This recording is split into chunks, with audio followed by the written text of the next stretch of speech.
Did you know there was a Norse god so pure that lies couldn't exist in his presence? His name was Forseti, the forgotten son of Balder. While Odin ruled through cunning and deception, Forseti commanded something far more powerful: perfect truth.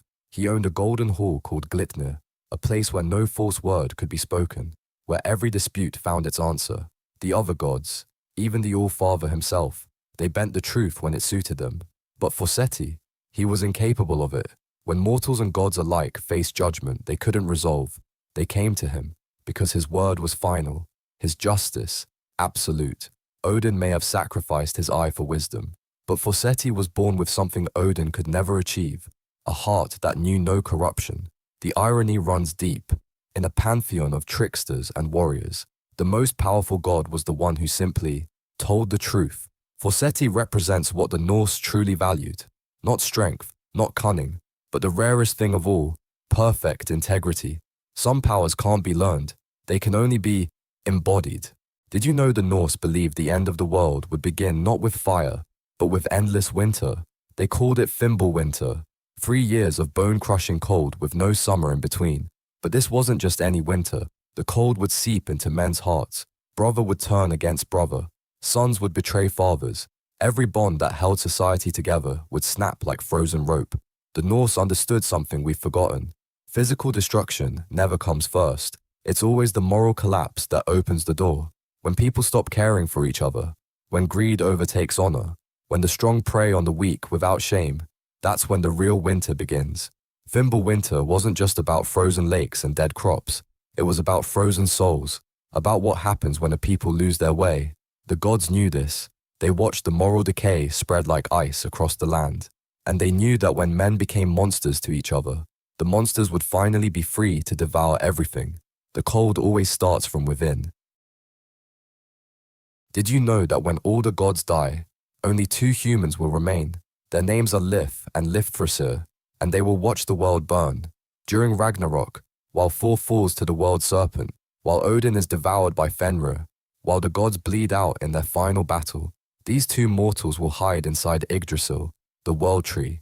They will eat nothing but morning dew. They will listen to the screams of dying gods. They will wait. When the fires cool and the floods recede, when the last god draws his final breath, Lif and Lifthrasir will emerge into silence. An empty world. No masters, no divine protection, just them. But here's what the Norse knew about human nature.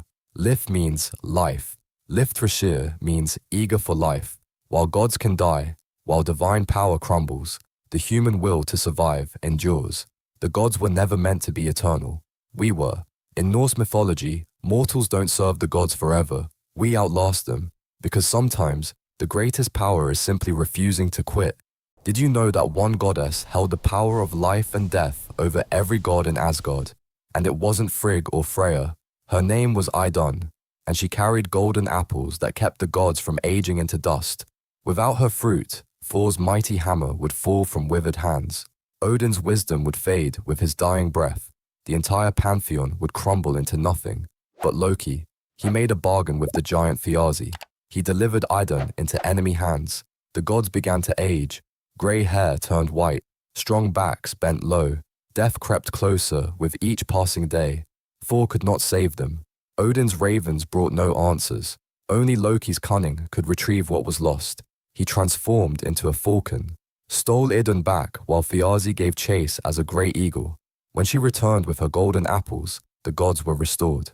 But the truth remained clear. In all of Asgard, no one wielded greater power than the quiet goddess who fed immortality to the mighty, Idun, keeper of eternal youth. Did you know there's one being even Odin fears, and he's destined to kill them all? Long before the gods drew their first breath, Surtur stood alone in the realm of fire. Ancient beyond measure, older than Asgard itself, this fire giant wasn't born. He simply was. Pure flame given form, pure destruction given purpose, and that purpose, written into the very fabric of fate. When Ragnarok comes, Surtur will march from Muspelheim with a flaming sword that burns brighter than the sun. He will cross the rainbow bridge. He will set foot in Asgard, and everything the gods built will turn to ash. Odin knows this. He's seen it in every vision, every prophecy. The All-Father, who sacrificed his eye for wisdom, cannot change what must come to pass. Because some things are older than choice, older than hope. Surtur doesn't hate the gods, he doesn't rage against them. He simply exists to fulfill what was written before time began. The fire that ends all things was always meant to burn. Did you know there's a serpent so massive it wraps around our entire world? Jörmungandr, the world serpent, child of Loki, cast into the ocean by Odin himself. But the gods made a mistake. In those dark waters, it grew and grew until it could circle all of Midgard and grasp its own tail. Now it lies beneath the waves, both guardian and destroyer of our world. When Ragnarok comes, it will rise. Four will face it in their final battle, order against chaos, and only one will survive. Did you know that in Valhalla, warriors die every single day and wake up whole again? These are the Einherjar, the chosen slain. Each morning, they march to battle. Swords clash, blood spills, bodies fall. But as the sun sets, their wounds heal, their strength returns. This is no paradise. This is preparation. Because when Ragnarok comes, when the final battle tears the world apart, these warriors must be ready. Death means nothing to them now. Pain is just another teacher. This endless cycle. This is what the Norse believed made a true warrior. Did you know Loki once became pregnant and gave birth to Odin's legendary 8-legged horse?